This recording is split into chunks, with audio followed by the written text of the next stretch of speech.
तो ये सब बांग्लादेशी है, इसको ले लेना चाहिए। लेकिन ये लोग को, पुलिस को हम लोग बता दिया जेल में भेजने का जरूरत नहीं है।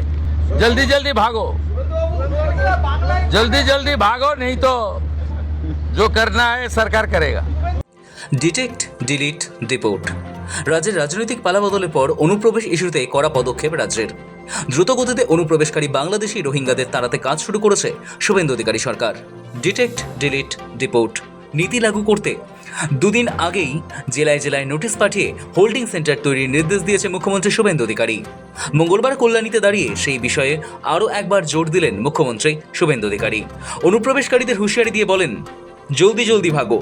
नहीं है, देश के रुपया में खाना खाएगा, कपड़ा देगा, मेडिसिन देगा, एक दामाद है ये लोग। जल्दी जल्दी भागो, जल्दी जल्दी भागो, नहीं तो। উত্তর চব্বিশ পরগনার বসিরহাটের হাকিমপুর সীমান্ত এলাকায় সোমবার থেকে অনুপ্রবেশকারীদের ভিড় বাড়ছে। বাংলাদেশে যাওয়ার চেষ্টা করছেন তারা। সেই বিষয় নিয়ে শুরু হয়েছে জোর চর্চা। কল্যাণীতে সেই বিষয়ে বাংলার মুখ্যমন্ত্রীকে প্রশ্ন করেছিলেন সাংবাদিকরা। শুভেন্দু অধিকারী বলেন, খাদ্য, বস্ত্র, বাসস্থানের ভাগ ওদের কেন দেব আমরা? জানি না, আমি মিডিয়াতে দেখছিলাম, কিন্তু এটা নতুন কিছু নয়, প্রেজেন্ট অ্যাক্টই রয়েছে। এবং আমরা বলে দিয়েছি ये एग्जिस्टिंग फॉरेनर्स एक्ट है, कोई नया कानून नहीं है। और ये लोग चला जाना चाहिए। और उनका बांग्लादेशी जो नागरिक है उनका लेने का जिम्मेदार तो है उनका। तो जब हम लोग यहाँ से बोल रहा था तब वहाँ से उनका जो स्पोक्स पर्सन है, मैं देखा था सोशल मीडिया में और यूट्यूब में आया, जो उन्होंने बताया जो बांग्लादेशी है वो तो हम लोग ले लेगा। नहीं है, देश के रुपया में खाना खाएगा, कपड़ा देगा, मेडिसिन देगा, एक दामाद है ये लोग। আমাদের জেলে 3 মাস 6 মাস 2 বছর রেখে আপনার চাল, আপনার ডাল, আপনার তেল, আপনার মাছ, আপনার ডিম, আপনার কাপড়, আপনার মেডিসিন ওদেরকে দেব কেন? এটা তো ভারতীয়দেরই ক্ষতি হচ্ছে। আরও একবার ডিটেক্ট ডিলিট ডিপোর্ট নীতি নিয়ে জোর সওয়াল করেন শুভেন্দু অধিকারী। অনেক আগে থেকেই এই আইন ছিল, এবার সেই আইন এখানে লাগু করা হলো। অনুপ্রবেশকারীদের ধরলে কোর্টে পাঠানোর দরকার নেই, বিএসএফ এর মাধ্যমে সীমান্ত পার করে দেওয়ার বিষয়ে তিনি জোর দিয়েছেন। অনুপ্রবেশকারীদের ধরা পড়ার পর তাদের সাধারণ মানুষের অর্থে খাওয়ানোর পরিপন্থী শুভেন্দু। সেই কথা আরও একবার জোর গলায় জানিয়ে দিলেন তিনি।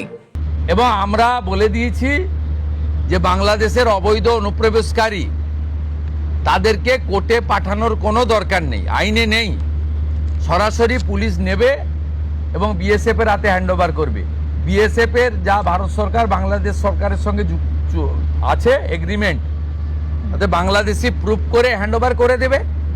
যদিও বিষয়টি নিয়ে রাজ্য সরকারের কড়া সমালোচনা করেছে রাজ্যের বিরোধী দল তৃণমূল। নতুন সরকারের পুলিশ যেভাবে তড়িঘড়ি আদালতে ট্রায়াল ছাড়াই হোল্ডিং সেন্টারের খাঁচায় মানুষকে পুড়ছে, তা নিয়ে বড়সড় চক্রান্তের গন্ধ পাচ্ছে তৃণমূল। দেখুন, আমরা এই ধরনের ডিটেনশন ক্যাম্পের বিরোধী। হোল্ডিং সেন্টার বলুন বা যাই বলুন, ডিটেনশন ক্যাম্প এ নিয়ে অনেক আতঙ্ক, অভিযোগ এসব আছে। আমরা ডিটেনশন ক্যাম্প, আমরা এর বিরোধী। প্রথম কথা, যদি বিএসএফ সীমান্তে কোনো অবৈধ অনুপ্রবেশকারীকে ধরে ফেলে, তা তাকে আটকে রেখে কি হবে? সে ঢুকতে দেবে না, সে তাকে ওপাশেই পাঠিয়ে দেবে, মিটে গেল।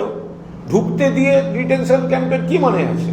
আর দুই হচ্ছে, যদি এখানে পরে কেউ ধরা পড়ে অবৈধ কোনো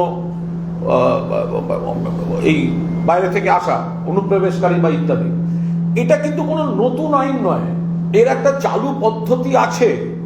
যদি বিএসএফ কাউকে আটকায় বা ধরে, সেটা তুলে দেয় পুলিশের হাতে, পুলিশ কোর্টে প্রডিউস করে, কোর্ট জেলে পাঠায় এবং জেল একটা নির্দিষ্ট দিনে তাকে গাড়িতে বর্ডারে নিয়ে গিয়ে পুশব্যাক করে। এটা একটা ধারাবাহিক প্রসেস।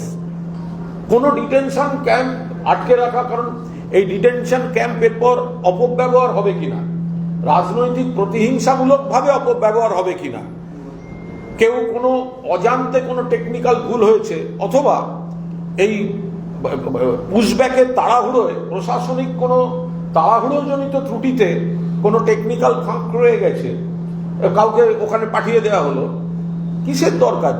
স্বরূপনগরের ব্লকের হাকিমপুর চেকপোস্টে বাংলাদেশে ফিরে যাওয়ার অপেক্ষায় বহু সন্দেহভাজন বাংলাদেশি অনুপ্রবেশকারীর ভিড় এর আগে এসআইআর চলাকালীনও দেখা গিয়েছিল। বাংলাদেশে ফেরার জন্য সীমান্তে সার দিয়ে অপেক্ষায় ছিলেন অবৈধ বাংলাদেশি অনুপ্রবেশকারীরা। এবার রাজ্যে রাজনৈতিক পালাবদলের পর অনুপ্রবেশ ইস্যুতে ফের সরগরম সীমান্ত এলাকা। সৌভিক সান্যাল ও সায়ের মধুকের রিপোর্ট, সময় কলকাতা।